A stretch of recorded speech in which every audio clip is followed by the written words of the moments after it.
ఈనాటి పద్మ విభూషణ్ పద్మశ్రీ అవార్డులు వచ్చిన సందర్భంగా కొత్త సంవత్సరం, కొత్త ప్రభుత్వం, గౌరవ ముఖ్యమంత్రి శ్రీ యనమల రేవంత్ రెడ్డి గారి నాయకత్వంలో ముఖ్య అతిథి ఆధ్వర్యంలో ఈ యొక్క వేదికను అలంకరించినటువంటి అవార్డు గ్రహీతలు గౌరవనీయులు శ్రీ మాజీ ఉపరాష్ట్రపతి గారు పెద్దలు వెంకయ్యనాయుడు గారు, అట్లాగే కొనిదెల చిరంజీవి గారు పద్మవిభూషణ్ అవార్డు గ్రహీతలు, అలాగే శ్రీ మల్లు భట్టి విక్రమ గారు ఉప ముఖ్యమంత్రి గారు,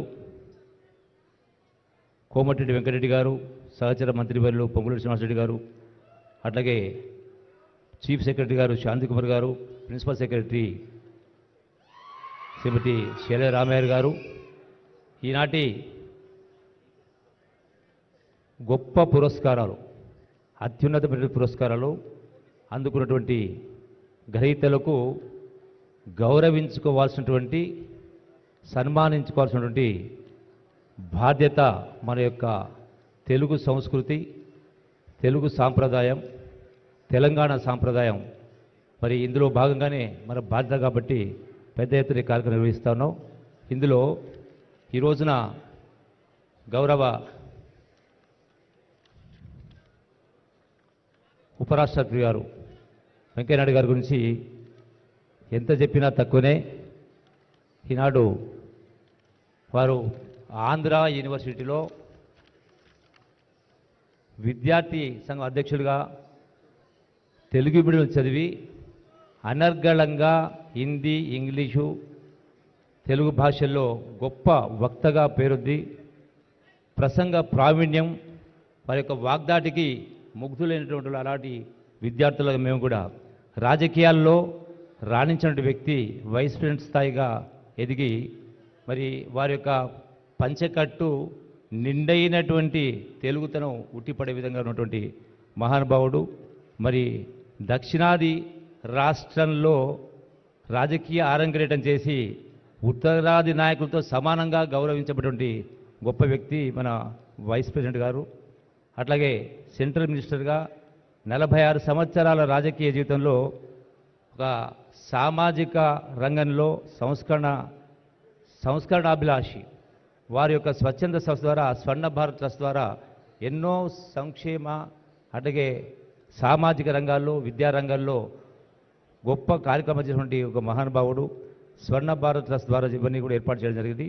మన యొక్క తెలుగు తేజం ముప్పవరపు యొక్క వెంకయ్యనాయుడు గారు, అట్లాగే దేశ అత్యున్నత 2వ పౌర పురస్కారం పద్మ విభూషణ్ అందుకున్నటువంటి గొప్ప వారికి సగౌరవంగా వారికి ధన్యవాదాలు తెలియజేస్తూ, వారి యొక్క అభినందిస్తూ, అట్లాగే మరొక పద్మవిభూషణ్ అవార్డు గ్రహీత డాక్టర్ చిరంజీవి గారు, వారు 46 సంవత్సరాల నట ప్రస్థానం, సినీ ప్రస్థానం, 155 సినిమాల్లో నటించినటువంటి ఒక గొప్ప వ్యక్తి. తెలుగు, తమిళ్, కన్నడ, ఇతర భాషల్లో కూడా నటించి సాటి లేరు అనేటువంటి ఒక మేటి ఒక సినీ రంగ ప్రముఖుడు. అట్లాగే గతంలో కూడా 3 నంది పురస్కారాలు అందుకున్న వ్యక్తి, రఘుపతి వెంకయ్య అవార్డు కూడా అందుకున్న వ్యక్తి, అట్లాగే 9 ఫిలింఫేర్ అవార్డ్స్, సౌత్ అవార్డ్స్ కూడా అందిన వ్యక్తి. ఇక వారైతే బ్రేక్ డ్యాన్స్ యావత్ రాష్ట్రం మొత్తం కూడా,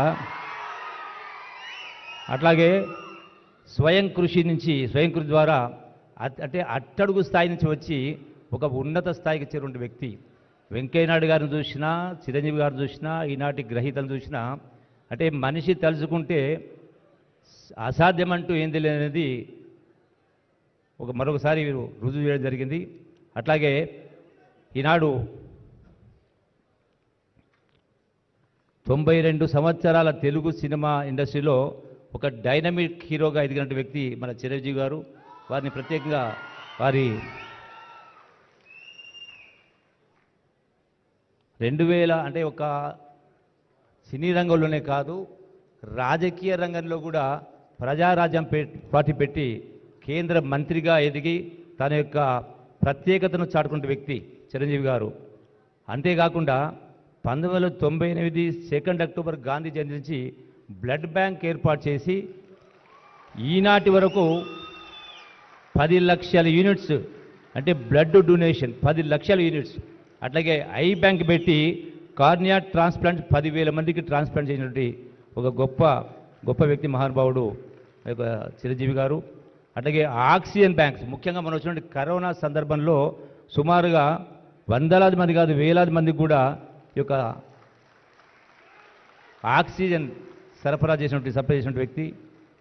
ఒక తెలంగాణ ఆంధ్ర రాష్ట్రాల్లో చాలామంది యొక్క ప్రాణాలు కాపాడినటువంటి ఒక గొప్ప వ్యక్తి కాబట్టి చిరంజీవి గారిని కూడా మరి ఈరోజు సన్మానించుకోవడం అదృష్టంగా భావిస్తూ, అట్లాగే ఫ్రీ క్యాన్సర్ స్క్రీనింగ్ క్యాంప్స్ కూడా ఏర్పాటు చేయడం జరిగింది వారిని. మరి ఈ సందర్భంలో వెంకయ్యనాయుడు గారిని చిరంజీవి గారిని ప్రత్యేకంగా వారిని నా అదృష్టంగా భావిస్తూ వీరితో పాటుగా సన్మానించుకునే అదృష్టంగా భావిస్తూ వీరితో పాటుగా ఈ రోజున మరి తెలంగాణకు సంబంధించి 5గురికి పద్మశ్రీ అవార్డ్స్ తెలంగాణ నేలన పద్మాలు విరిసిరాయి.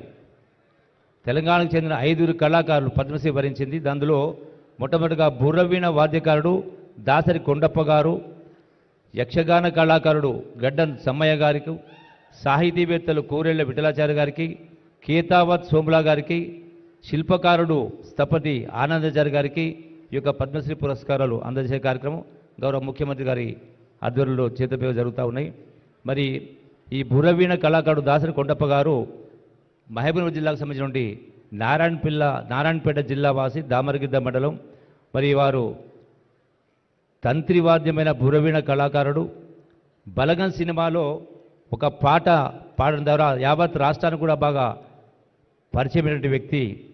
ఈ యొక్క బుర్రవీణ ప్రత్యేకమైనటువంటి తంత్రవాయిద్యం తెలంగాణ రాష్ట్రంలో త్వరలో అంతరించిపోయేలా ఉన్నటువంటి పరిస్థితిలో మీరు మళ్ళీ ఒకసారి జప్తి చేసే విధంగా ఒక చివరి సంగీత విద్వాంసులుగా దాసరి కొండప్ప గారు కూడా తన పూర్వీకుల మాదిరిగానే వీరు కూడా దీన్ని ముందుకు తీసుకెళ్లే కార్యక్రమం చేస్తూ ఉన్నారు. అట్లాగే చిందు యక్షగాన కళాకారుడు గడ్డం సమ్మయ్య గారు, జనగామ జిల్లా వాసి, దేవరూపుల మండలం అప్పిరెడ్డిపల్లికి చెందినటువంటి గడ్డం సమ్మయ్య గారు అంతరించిపోతున్నటువంటి యొక్క జానపద కళ చిందు యక్షగానానికి జీవం పోస్తున్న వ్యక్తి. 1956లో జన్మినటువంటి సమ్మయ్య 6వ తరగతి వరకు చదివారు, కానీ ఈనాడు అత్యున్నతమైనటువంటి పద్మశ్రీ అవార్డు పొందడం జరిగింది.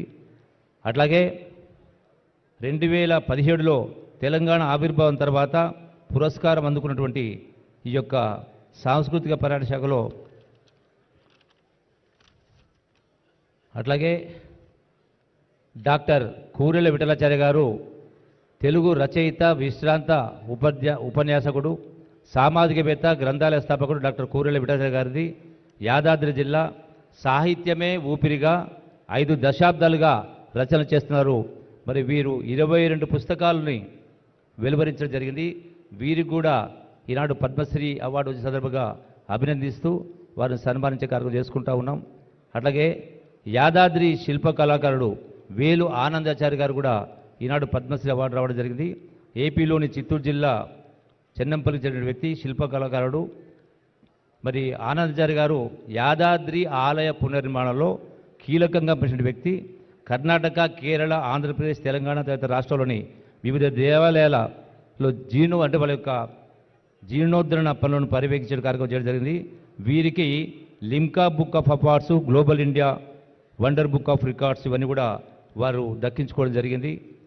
సాహిత్య విద్యారంగంలో విశేష సేవ చేసినటువంటి మరో వ్యక్తి పద్మశ్రీ అవార్డు గ్రహీత మరి కేతావత్ సోమలాల్ గారు, యాదాద్రి భువనగిరి జిల్లా భువనగిరి మండలం ఆకుతోట బాలితాండకు చెందినటువంటి కేతావత్ సోమలాల్ గారు ఈ సాహిత్య విద్యారంగంలో విశేష సేవలు అందించినటువంటి వ్యక్తి.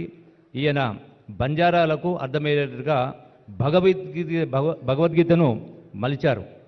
16 నెలల పాటు అవిశ్రాంతంగా కృషి చేసి భగవద్గీతలోని 701 శ్లోకాలను బంజారా భాషలోనికి అనువదించినటువంటి గొప్ప వ్యక్తి. వీరు కూడా మనం సన్మానించుకోవడం మన అదృష్టంగా భావిస్తూ ఈనాడు అట్లాగే ఉమామహేశ్వరి గారు హరికథా కళాకారుడు గారికి వీరు కూడా పద్మశ్రీ బిరుదు రావడం జరిగింది. మరి వీరందరినీ కూడా సన్మానించుకోవడం, ఈనాడు సత్కరించుకోవడం మన యొక్క మా యొక్క సాంస్కృతిక శాఖ ద్వారా ఈ కార్యక్రమం చేసినప్పుడు నాకు చాలా ఆనందంగా ఉంది, సంతోషం ఉంది. మా గౌరవ ముఖ్యమంత్రి గారు మనం చూసాం. అంటే ఈనాటి ప్రభుత్వం గౌరవ ముఖ్యమంత్రి గారి నాయకత్వంలో కాంగ్రెస్ ప్రభుత్వం ప్రజాప్రభుత్వం అని మరొకసారి రుజువు జరిగింది.